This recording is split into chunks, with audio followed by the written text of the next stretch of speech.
ছাত্ৰৰ বিজেপিয়ে নাই বিজেপি বিপিএফ বুলি নহয় NDA বুলি কোনা NDA হিচাপে আমাৰ আলোচনাটো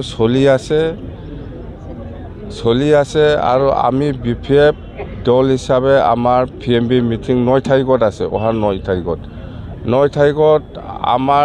আমি যিখিনি আশা কৰি আছোঁ 9 তাৰিখৰ ভিতৰত আমাৰটো নিশ্চয় ফাইনাল হ'ব হয়তো বিজেপি দল হিচাপে নিজাবগীয়াকৈ হয়তো ক'ত খেলিব নেখেলিব সেইবিলাক হয়তো নিজাবগীয়াকৈ হয়তো ফাইনাল কৰিছে সেইবিলাক কথা নিশ্চয় ওলাই আছে কিন্তু আমাৰ বিপিএফ দলৰ পৰা আমি ক'ত খেলিম সেইটো আজিলৈকে আমাৰ ফাইনাল কৰিবলৈ বাকী আছে তো আমাৰ ঘোষণা বা বিজেপিৰ ঘোষণা সেইটো নিজাবগীয়া দলে কৰি আছে কিন্তু NDA হিচাপে আমি এতিয়ালৈকে ঘোষণা কৰিব পৰা নাই কথা এইটোৱে BTCত BPF আৰু UPPL আছে নাই UPPL লগত নহয় এনেকুৱা NDA বুলি কোনে এনেকুৱা NDA নেতৃত্ব দিয়ে বিজেপিয়ে লিডাৰশ্বিপটো UPF নেতৃত্ব দিয়ে কংগ্ৰেছে তো UPA পাৰ্টনাৰ হিচাপে যিমান দল আছে সবে আলোচনা কৰিব UPA হিচাপে বা কংগ্ৰেছ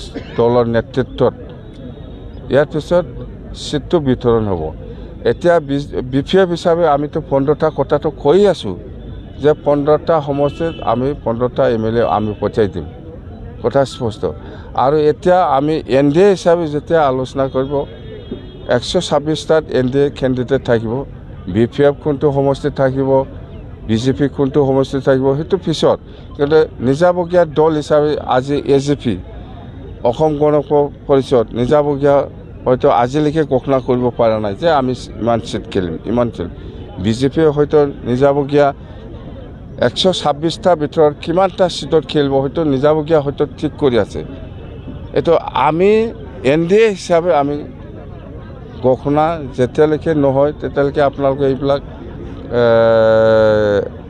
বিশ্বাস কৰিব নালাগে NDAৰ সাথে যদি UPPL আৰু BPF বুজাবুজি কৰিবলগীয়া হয় বুজাবুজি কৰিব আপোনালোকে UPPL NDAৰ পাৰ্টনাৰ যদি বুজাবুজি কৰিব নহয় এনেকুৱা নহয় NDA পাৰ্টনাৰটো হ'ল UPPL AGP BPF পাৰ্টনাৰ হৈ গ'ল এতিয়া আপুনি UPPL UPA হিচাপে আলোচনা কৰি পেলাই কিমান সিট পায় নাপায় ইহঁতৰ কথা আমি BPF হিচাপে আলোচনা কৰি পেলাই কিমান সিট আদায় কৰিব পাৰে এইটো আমাৰ কথা এইটো UPPL বা BPF বুজাবুজি হ'ব লাগে এইবিলাক কথা নাই NDA প্ৰাৰ্থী আপোনালোকে কেতিয়া হ'ব না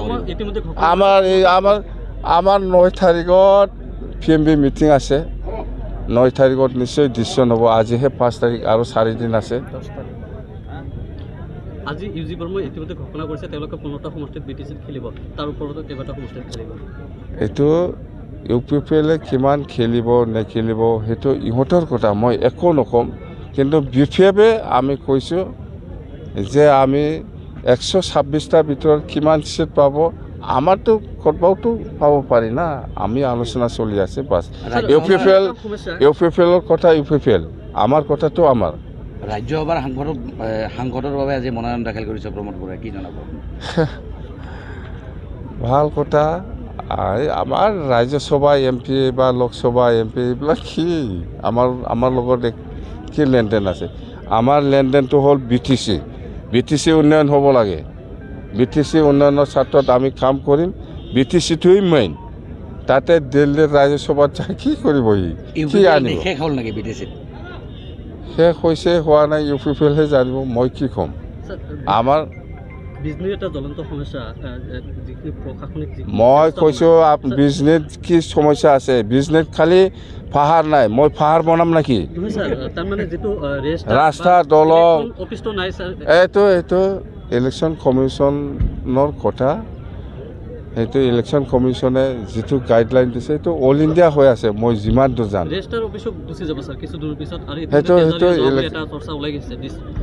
সেইটো হ'ল আপোনালোকে সেইটো মোক সুধি পেলাই মোৰ পৰা ক্লেৰিফিকেশ্যন মই দিব নোৱাৰে কেলে মানে সেইটো ইলেকশ্যন কমিশ্যনৰ কথা সেইটো গোটেই অল ইণ্ডিয়া হৈছে মই যিমান দূৰ জানো বাছ আপুনি ভাষণত কৈছে বিজনেছ যদি পাহাৰ লাগে পাহাৰো বনাই দিম বনামতো বিজনেছ পাহাৰ নাই, আপোনাক পাহাৰ বিজনী বাকী ৰাইজে যদি কয় আমাৰ বিজনেছ সাব ডিভিজনৰ একটাও পাহাৰ নাই, পাহাৰ বনাই দে, বনাই দিম। সেইটোৱে মানে বিজনী ৰাইজৰ মানে বহুত সমস্যা সৰু এটা কামৰ বাবে কিন্তু পাহাৰৰ নহয় কাজলঘাট যাব লগা হৈছে সৰু এটা কামৰ কাৰণে বৰ্তমান সেইটো এডমিনিষ্ট্ৰেশ্যন ল এণ্ড অৰ্ডাৰ কিবাটো মোৰ হাতত নাই, সেইটো ল এণ্ড অৰ্ডাৰৰ কথা, ইলেকশ্যন কমিশ্যনৰ কথা। সাব ডিভিজন হিচাপে আমাৰ BTCত যদি 40টা ডিপাৰ্টমেণ্ট ট্ৰেন্সফাৰ হৈ আছে সাব ডিভিজনত হ'ব, 40টাৰ ভিতৰত 39 ডিপাৰ্টমেণ্ট আমাৰ হাতত আছে, সাব ডিভিজনত কাম হৈ আছে। ইয়াৰ বাকী ডিপাৰ্টমেণ্টৰ কি হৈছে হোৱা নাই, আমাৰ ট্ৰেন্সফাৰেবল ছাবজেক্ট নহয়। ইয়াৰ ওপৰত আপুনি কুৱেশ্যন কৰিলেও মই উপায় নাই, কি ক'ম। পাৰিলে আমি চব ডিপাৰ্টমেণ্ট আনিব লাগে, এইটোৱে চেষ্টা কৰিব লাগে। বিধানসভা নিৰ্বাচনৰ বাবে আপোনালোকৰ হেলিকপ্টাৰ বুকিং হৈছে নেকি এইবাৰ?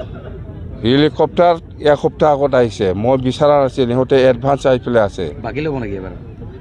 বাকী নহয়, মই কৈছোঁ এইবাৰ মেলা মানুহ বিচাৰি থাকে হেলিকপ্টাৰ দিবৰ কাৰণে, ড্ৰাইভাৰবিলাক আলোচনা কৰি থাকে। মইতো সিদিনা কৈছোঁ অলৰেডি যে বহুতে আমাৰ লগত আলোচনা হৈ আছে যে আমি যাম, আমাক মাতক।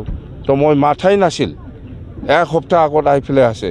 এইটো আমাৰ ইয়াতেতো থ'ব জেগা নাই, সেইকাৰণে মই গুৱাহাটীত থ'ব দিছে, আৰু পইচাটো 50% ভাড়াটো ফুল নাদিব মই। ইমান জবৰদস্ত, মই য'ত বিচৰা নাই জবৰদস্ত আহি পেলাই আছে একটা হেলিকপ্টাৰ। আগতে ৰেডি হেলিকপ্টাৰ এইবাৰ? আগতে ৰেডি, কি কৰিব মই, উপায় নাই। মই কৈছোঁ মই ইমান ভাড়া দিব নোৱাৰে, 50% লওঁ বাছ। মই কৈছোঁ বিজনেছ কি সমস্যা আছে, বিজনেছ খালি পাহাৰ নাই, মই পাহাৰ বনাম নেকি? আপুনি ভাষণত কৈছে বিজনেছ যদি পাহাৰ লাগে পাহাৰো বনাই দিম। বনামতো, বিজনেছ পাহাৰ নাই, আপোনাক পাহাৰ বিজনী বাকী ৰাইজে যদি কয় আমাৰ বিজনেছ সাব ডিভিজনৰ একটাও পাহাৰ নাই, পাহাৰ বনাই দে, বনাই দিম।